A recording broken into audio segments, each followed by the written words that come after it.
Good morning, everyone. We'll just wait for a few more seconds for this informative, interactive webinar that we have set for you today. My name is Jesus Padilla. I am the Assistant Director here at the Florida SBDC at FIU. Some general housekeeping items. This is a recorded webinar, so in case you have to step out, answer a phone call, don't worry. All participants will be receiving today's presentation along with the recording from today's webinar. So definitely encourage you to like and subscribe our YouTube channel, as we have a plethora of recorded webinars to enhance your business needs, give you additional tools for your toolkit, but most importantly, enhance the conversation with our business consultants. So I'll briefly introduce Michelle Cava in a few seconds, but introduce ourselves, what type of services we provide for you, as we are the Florida SBDC at FIU under the FIU College of Business. Next slide.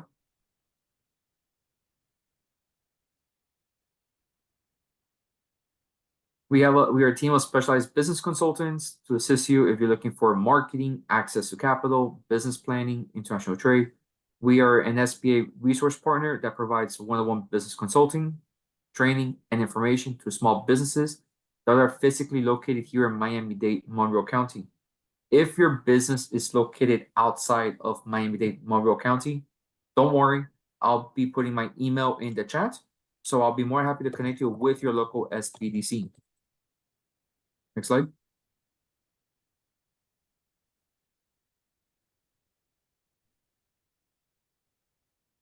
What is BizCap? BizCap is a business growth and acceleration program. We have previously done this project since 2016 by working with targeted commercial corridors, providing hyper-local consulting to small businesses that are looking to grow their businesses. We have done previous projects in the city of North Miami Beach, the Downtown Development Authority with the Flagler Commercial Corridor, along with some other additional projects with municipalities and communities.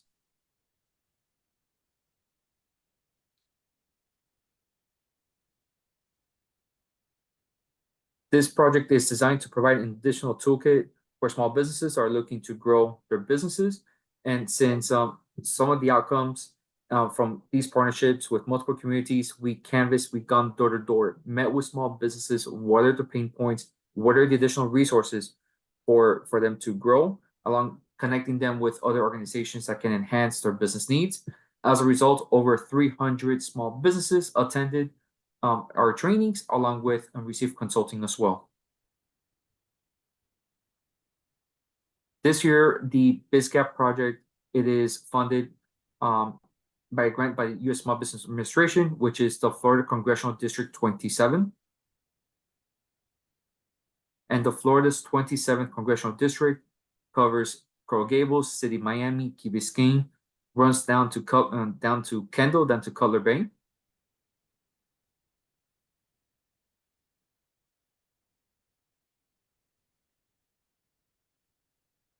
And the three core activities that we will aim to focus, it's the training, the outreach, the canvassing, the one-on-one business consulting, the data mapping and surveys to small businesses. And our goal is to work with you, the small business owners. We would like to assist over 1,000 small businesses in this calendar year. That includes business consulting, training, and workshops as such you're here today.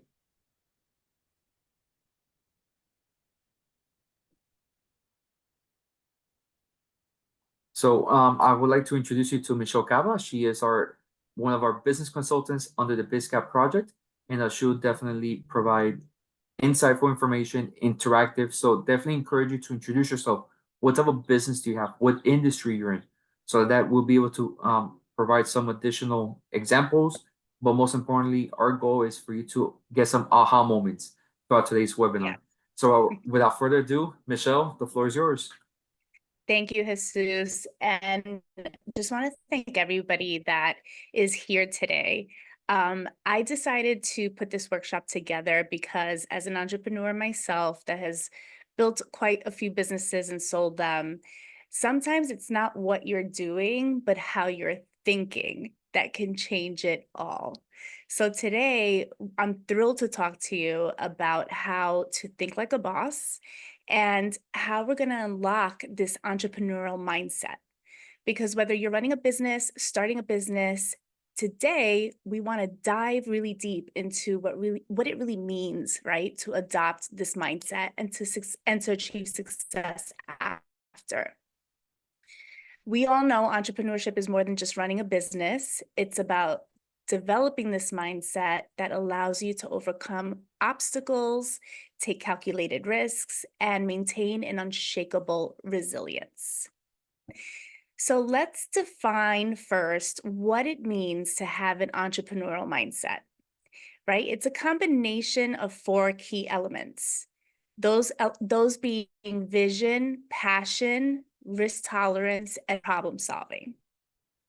So when we talk about vision and passion, every great business starts with a vision, right? You have a clear picture of what you want to create, whether it's at this very moment or 5, 10 years down the road.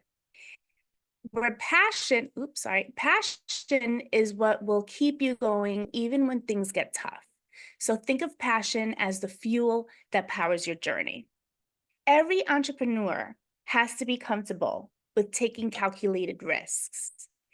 And that's what you need to know, what your risk tolerance is. And the road to success isn't always a straight line. Let me know if you agree, because this is going to be very interactive. So in the chat, let me know if you agree that the road to success in business is not always a straight line. There is uncertainty, but embracing those risks is part of the journey. Every business owner needs to problem solve, right? We have to be master problem solvers, because when those challenges arise, it's about finding creative solutions and continuing to move forward. And lastly, adapting and being resilient. We all know in business, change is constant, right? No 2 days look alike. And successful entrepreneurs are not only able to adapt to those changes, but also come back even stronger after the setbacks. So resilience is key, right? Can you push through when things go wrong? And the answer is yes, you can. I always love examples because I think we need to look at the iconic innovators that have done the things that we're doing right now, right? And maybe at a different scale, but also experienced the things that we're experiencing, right? So we talked about vision and passion. Steve Jobs is an incredible example when it comes to that. His vision for Apple, he was extremely clear. He wanted to make computers easy to use for everyone. And his passion led him to creating the iPhone, which if you're an iPhone user, we can't live without, right? And it changed everything. It changed how we live and how we work.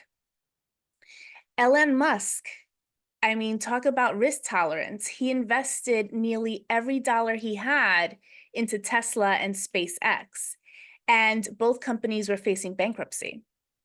But he wasn't afraid to take the chance, the financial risks, because he knew what his vision was, and he sustained his energy to make sure that the vision continued, right? And both companies today are thriving. Airbnb, I mean, talk about problem solving. Most of the best businesses that we all experience today is because a founder decided to be disruptive, right? So they found a problem, which was that they couldn't afford rent, and they rented out air mattresses in their apartment. So like to create this concept, which is now Airbnb. So they identified a problem, and the problem was affordable accommodations, which they solved for, and now it's $1 billion business. And it also has allowed many other people to become entrepreneurs, right, in the real estate space. And lastly, for adaptability and resilience, I mean, Oprah is the best example when it comes to that. Early in her career as a news anchor, she was told that she wasn't fit for television. And so she decided that she was going to eat no for breakfast, like most of us do, and created her own talk show with her own format, which we watched for years, right? And ended up building this billion dollar media empire. So it speaks to resilience and just facing adversity and the mindset being the driver to these billion-dollar companies that have been built. But as it happens very often, limiting beliefs tend to seep in when we're in business, especially when things are not going our way, right?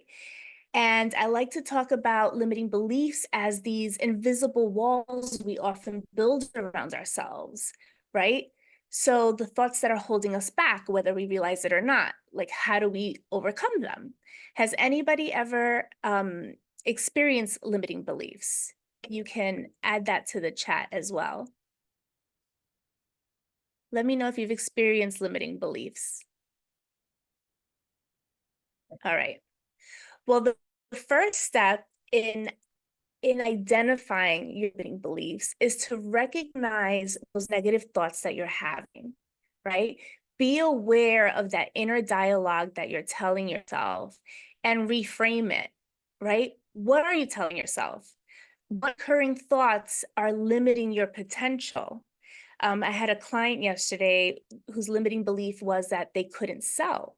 Well, if you tell yourself you can't sell, what's going to happen? You're not going to sell. So it's important to recognize those negative thoughts and turn them into positives. Another limiting belief is challenging challenge your self-doubt. So self-doubt is a dream killer, right? Every time you catch yourself thinking, I can't do this, question whether that thought is really valid. And again, change the language. Instead of saying I can't, say I will. Replacing limiting beliefs. We need to swap those negative beliefs and empower ourselves with positive ones. As I mentioned before, every time you think I'm not good enough, replace it with I have what it takes, right? It's a practice that does become transformational, but we have to be intentional about it. So how do we develop this positive mindset, right? Because it's not just about smiling through the hard times. It's about rewiring our brain to see possibilities where others see roadblocks. So challenge your negative thoughts, right? Continuously identify and challenge those thoughts that don't serve you. We want to replace them with affirmations.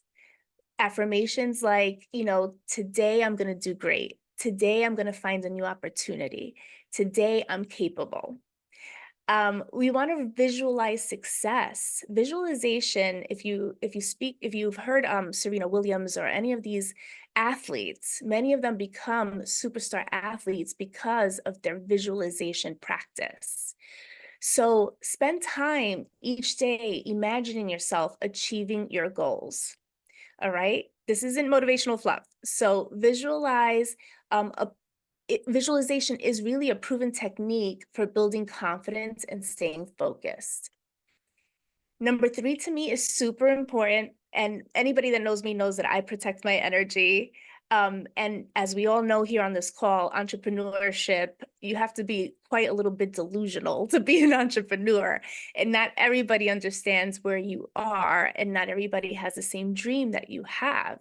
So it's really important that the people around you that you're connecting with are people that lift you up and that can help you grow.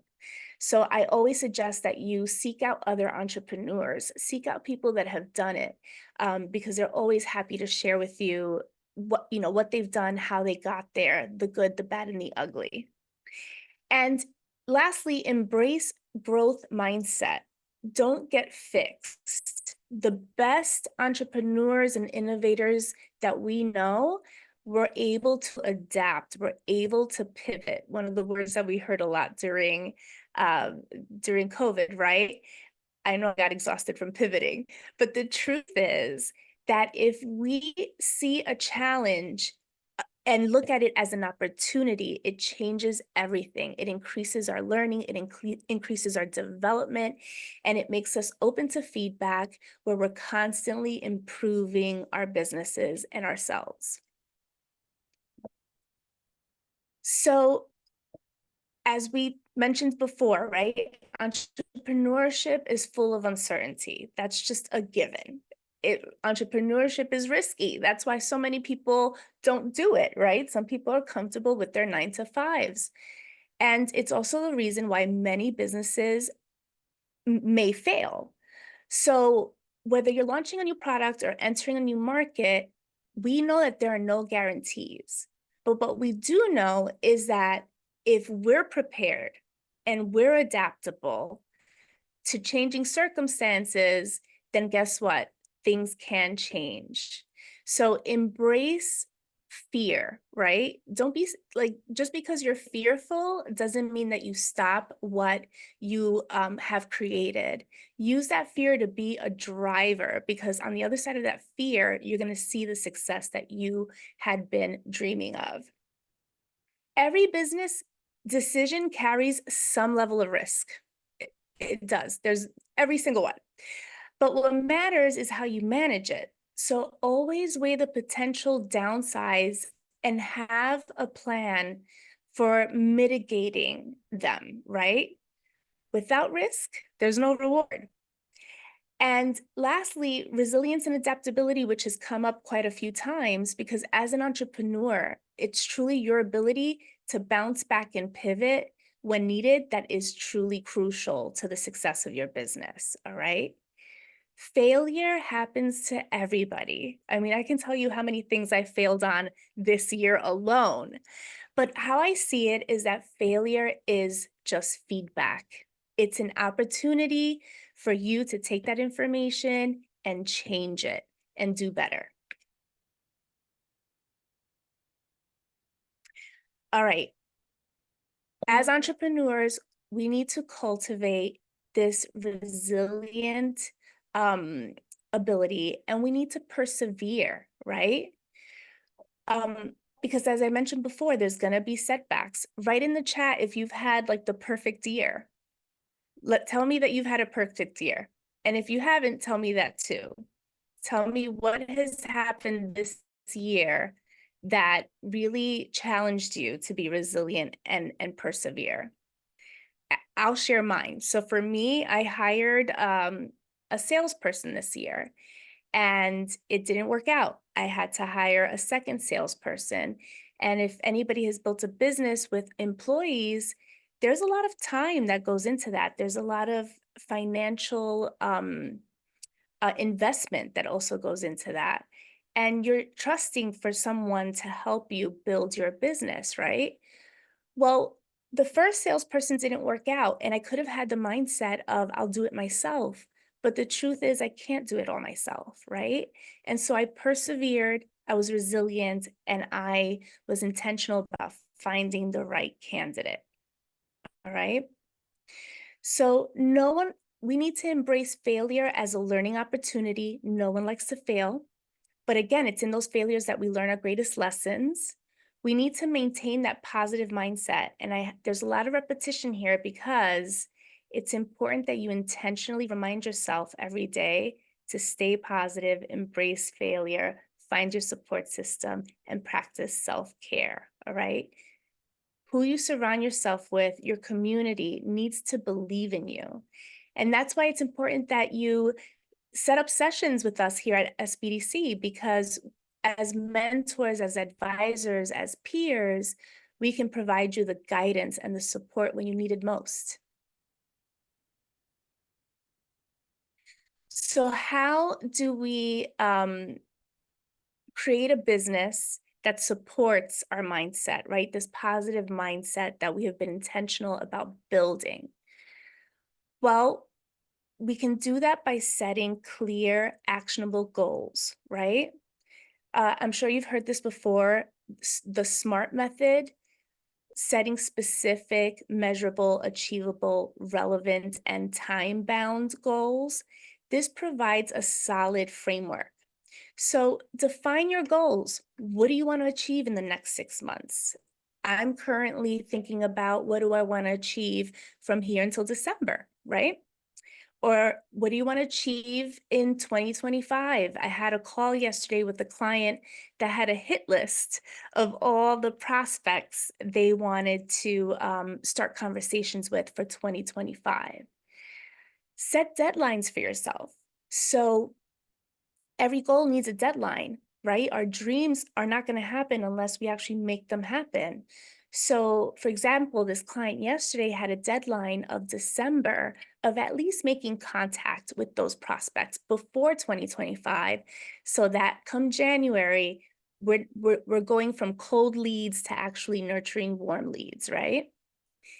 But these same goals, let's break them down. So create smaller, manageable steps that make your goals feel achievable. And lastly, track your progress. And this is something that I see a lot of clients not do.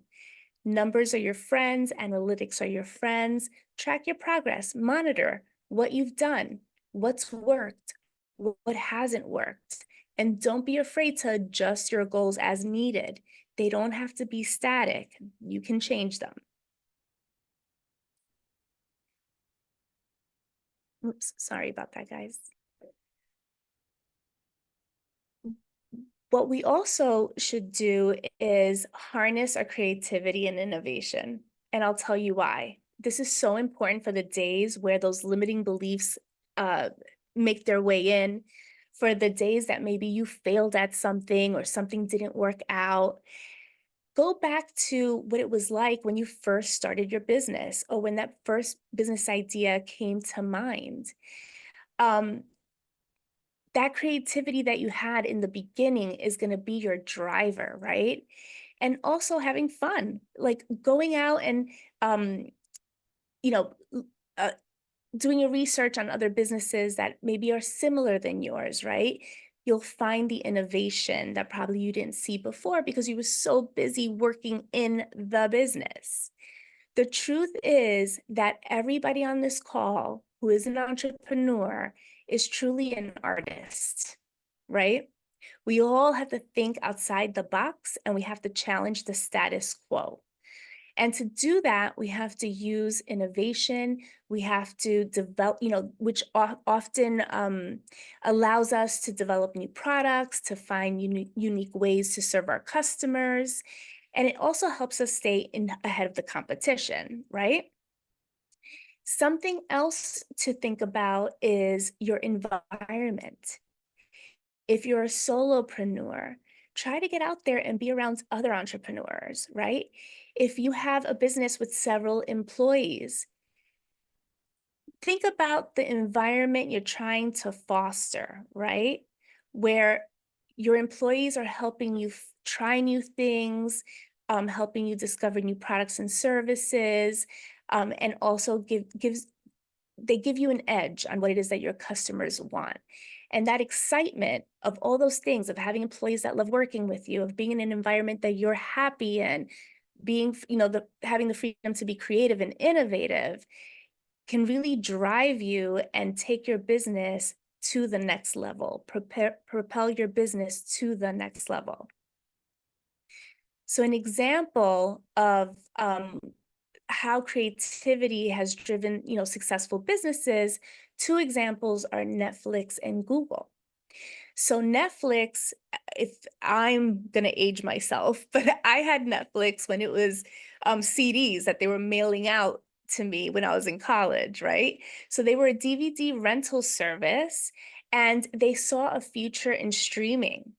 And if you know the history about Netflix, they actually tried selling their business to Blockbuster, and Blockbuster passed on Netflix. And now we know who's still here and who's not, right? But what Netflix did was that they shifted an entire model to online streaming. It's now all that we know. Even our, live shows stream because of Netflix today. So their ability to innovate kept them ahead of the competition, and it made them a global leader in entertainment. Google is a great example when it comes to building culture. And I know a few people that work for Google. They encourage their employees to spend 20% of their time working on side projects. So they want their employees to experiment, and actually Apple has adopted this as well. They want their employees to experiment, and that way more they increase, innovative ideas like Gmail and Google Maps, and it has now transformed the company to be this huge tech giant. I mean, just recently, Google released, I believe it's called Gemini, which is their AI competitor with ChatGPT. And I'm sure that came about because their employees were experimenting with ChatGPT and thought they could do it better. Now, I understand that many on this call may be in startup phase, or you may be an existing business, right? And there's a difference. When you're in a startup, in a successful startup phase, you have to be committed to a few things because it's the realization that you can't start up a business on your own, right? So the four things that a successful startup is committed to is teamwork, having that hustle, determination, um, understanding that they have to communicate, pitch, fund, and lastly, celebrating success, which is something that I feel we as entrepreneurs don't do enough, right? So whether you're starting up or if you're an existing business, surrounding yourself with a team that brings different perspectives to the table is I mean key, right? Because the truth is a lot of magic happens in collaboration, and this supports your mentality, this supports your mindset of creating and building. Don't shy away from hard work. Don't shy away from the hustle. Don't shy away from having determination, okay? Building a business takes time, energy, and a whole lot of effort. And at some point, everybody has had to pitch for their business or has had to seek funding. And I felt this was important to speak about when it comes to mindset, because often we feel we're the first to do it and so shy away from it, or we're too scared to ask for funding. And truthfully, most businesses are built on other people's money, right? So the sooner you embrace that part of building a business is preparing yourself to pitch for your business and preparing yourself to tell the story of your business for the sake of funding or for advancing, that's when that growth explosion happens.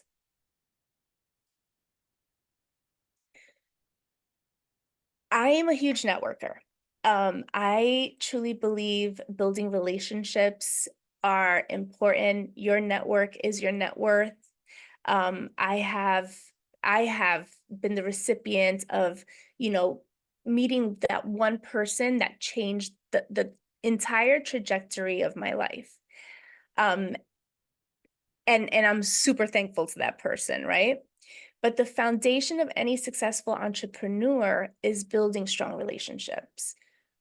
There's connectivity there. I want you to think about industry events, online communities, and one-on-one coffee chats that you can have in this coming week, because these are the crucial interactions that basically eliminate the limiting beliefs, that help us build a strong mindset, because we're putting ourselves in rooms and connecting with people that understand us, understand our business, and can help us. And that we in turn can help them, right? Because it's a give and take. If you don't like networking, there's LinkedIn, right? Which has revolutionized the way we interact as professionals and business owners. And many people that I know have met founders, other founders, and venture capitalists or people that have like invested in their businesses through LinkedIn. So you never know, like, networking and collaborating doesn't always have to be in person. It could also be online. Well, I work with a lot of clients on this particular strategy here, and that's strategic partnerships, especially when my clients feel like, nothing is panning out, the marketing isn't working, they don't have the funding to do the marketing that they want to do, those limiting beliefs, again, not having that strong mindset. And so often I recommend, let's build a mind map with strategic partnerships. What does that mean? Other businesses that have your ideal client, but you're not competing with them, right? You're not competing. That client will potentially buy your service or product as well as theirs. This does wonders for building a strong entrepreneurial mindset because, again, that collaboration, the fact that your business is being complemented, that you're expanding your reach, that helps with building positivity, that helps with confidence, that helps with the hustle and the drive moving forward. How many people like to network? Could you tell me on the chat, please? Anybody like networking? I network way too much. This past year, I think I was part of 7 different networks. I had to actually like scale back a bit, but it did wonders for my business and it did wonders for my confidence. All right, we'll move along. As an entrepreneur, how you start your day can speak volumes about what the rest of the day is going to look like and how you're building your business. Um, I've heard this quite a few times and I actually believe it, but your business is a reflection of you, right? So, but it's really important to have a work-life balance. We can't be working 24/7. We're going to burn ourselves out and burnout is real. So I encourage you to prioritize what's really important and set boundaries. For example, I have a boundary where I stop working at 3 p.m. because I want to receive my son when he gets home from school and learn about his day. Something I couldn't do when I was a 9 to 5 on Wall Street, right? And I'm fine with prioritizing that. And others understand that it's a luxury we get to do as entrepreneurs. We get to allocate time for the things that matter for us, right? So don't forget that. 2, delegate and outsource. You don't have to do all the things. And I know that sometimes funds are limited. But let's be honest, we find funds for the things that we want, right? And if delegating certain responsibilities that are really going to propel your business, it has a cost to it, I would replace the word cost with investment. It's an investment in your business. And the sooner you realize that delegating and outsourcing can do wonders for your business because it frees up your time and it allows you to be a visionary in your business, you'll see revenue increase.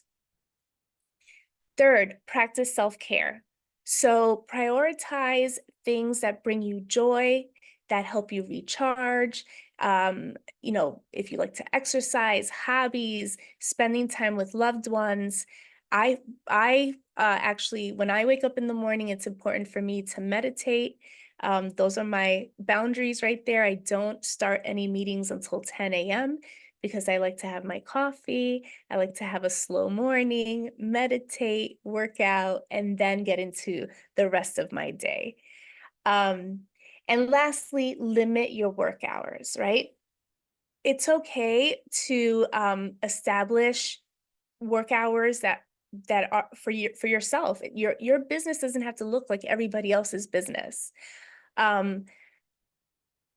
If you want to work 4 hours a day, figure out how you can make that happen, right?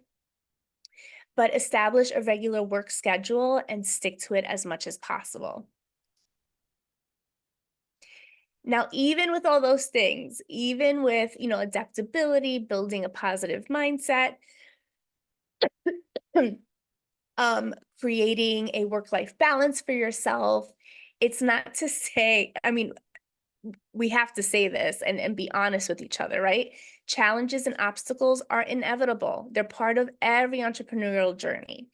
So, but how we respond to them is what defines our success. And whether it's financial setbacks, market competition, or personal doubts, we have to learn how to view our challenges as opportunities for learning, right? Connect with mentors and peers for guidance, be flexible to adjust our plans, and stay positive, maintain that positive mindset in difficult times. I like to use Sarah Blakely as an example. She's the founder of Spanx, and she was turned down by countless investors before finding her success and building the billion-dollar business that she has now, right? But it was her perseverance in the face of that rejection that helped her turn the business around. So again, the key to overcoming challenges is your mindset. It's your vision, it's your passion, it's how resilient you are, it's how you see failures and learn from them, right?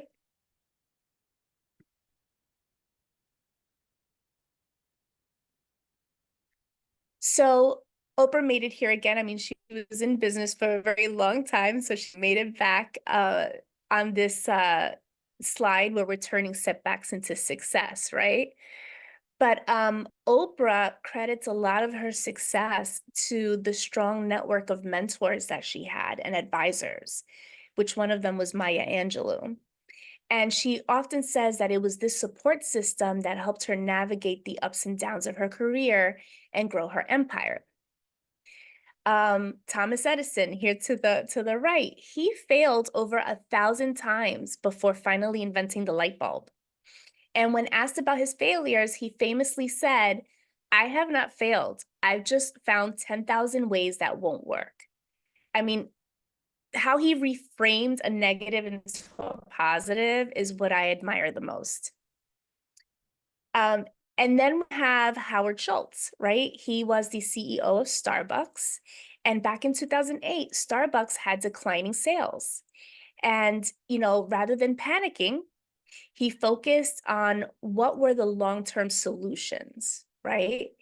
And he actually says that it was keeping a positive mindset about how the company was going to recover that actually helped the company bounce back and be what Starbucks is today. Oops, sorry. My mouse is like getting ahead of me. So success is often seen as the destination, right? We all want to be successful. I want to be successful. But the real magic lies in the journey. And I know it's hard to hear that, especially when you're having, a difficult year or a difficult time within your business. But if you were to step back and really analyze what that journey looked like, um, whether it was full of twists and turns, they were also full of invaluable lessons, right? So one key lesson that most successful entrepreneurs learn is persistence beats perfection. And as I mentioned before with Oprah Winfrey, when she faced the numerous setbacks early in her career, one thing she said was that she never let those define her. Instead, she used those experiences to fuel her determination and growth, right? So persistence is key. Again, being part of a team, whether it's finding strategic partners, building an in-house team, networking, these are also essential when it comes to growth and achieving our goals as business owners. And collaboration is key, not competition, but collaboration. And embrace continuous learning. Be adaptable, be curious. Don't get too set on your ways and how your business is running. Learn to be curious because that's where the magic really happens. Now, I don't want to leave you without some resources. These books that are listed here, speak a lot about strong mindsets as entrepreneurs, staying positive, the lean startup. It's a foundational guide on building successful startups. 0 to 1 explores the concept of creating new value and achieving breakthroughs in the business world. This one's one of my favorites, the hard thing about hard things, because business ownership is difficult, right? So it gives practical insights into challenges and realities, right? Realities of running a business. And it addresses the difficult decisions entrepreneurs often face. And lastly, Living Happiness, which explores the importance of customer service and company culture and how that drives success. I'm a big podcaster, so I also wanted to give you some podcast resources, because whenever my limiting beliefs seep in, I'll just turn on a podcast so that I can hear how others have failed or others have found new ways to do things, so I don't feel alone. So one is Entrepreneur on Fire. These are interviews with entrepreneurs and experts in their fields. The other one is the Tim Ferriss Show, which features interviews with successful people in various fields.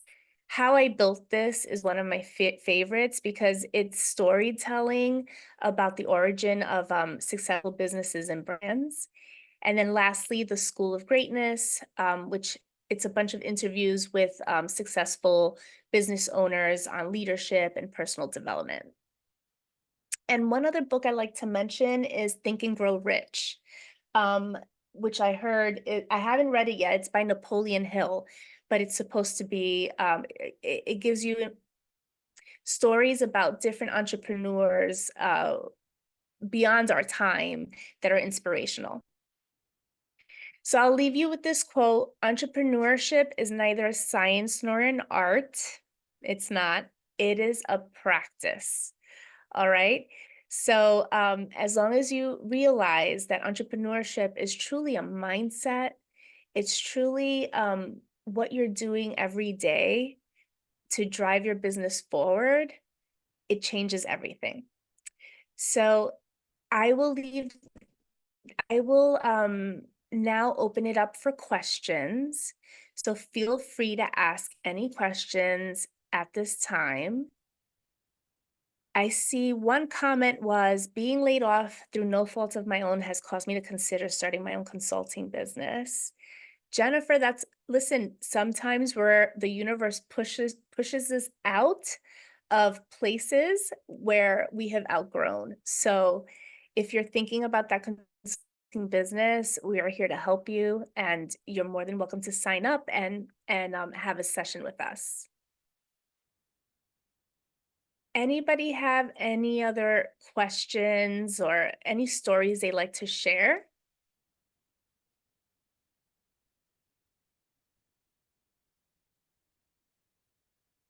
Jennifer, yes, you're right. Starting a business is risky. But if you start it the right way, right? If you started understanding the foundational tools that have to be in place, then you can better prepare yourself mentally, have that entrepreneurial mindset, and also build a plan of action that you'll take action on, that drives revenue, right? That brings in clients. And that's what we help with here at SBDC at FIU. I encourage you guys to ask any questions. Okay, here we go. I like this. Michelle, I have a few Quinn. questions. How do you stop overthinking? Yes. You know what? One of my suggestions with this, and I'm not going to take the credit because, and I'll give you guys a little bit of background. I've had several different businesses that I have built up and sold. But for me, the one that has brought on the most imposter syndrome and limiting beliefs has been consulting, right? And oftentimes I find myself overthinking. So what I do is that I will have a book that is industry specific in what I do, right? It could be a marketing book, a sales book. And whatever I'm overthinking, I'll just read a chapter of the book, because then it makes me feel like I'm on my game. It makes me feel like I do know what I'm talking about, and it gives me the confidence to overcome whatever it was that I was overthinking. Also, podcasts. I love listening to a podcast too. It takes, the overthinking stops. How do you get over the risk mindset? There's something that we call is have taking educated risks, right? So, but what I've learned with consulting clients is that it depends on the risk you're taking. If risk is tied into finances and you've never had like a good relationship with money, or you felt you needed to hold on to money, then you're not going to take the necessary risks to build your business forward, right? So when I speak about risks, is everything is risky. Everything we do every day is risky. But if you sit down and actually think about the pros and cons of that risk, you're better prepared for it. And you can make the decision of how risky you want to be with your business.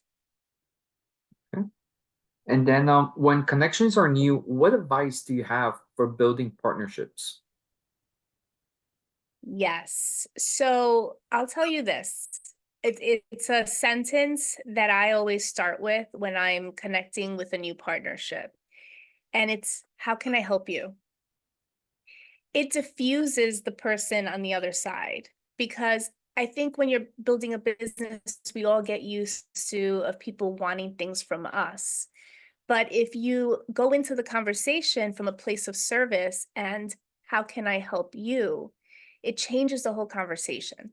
And now that person is more inclined to build a relationship with you and, garner this friendship, strategic partnership further.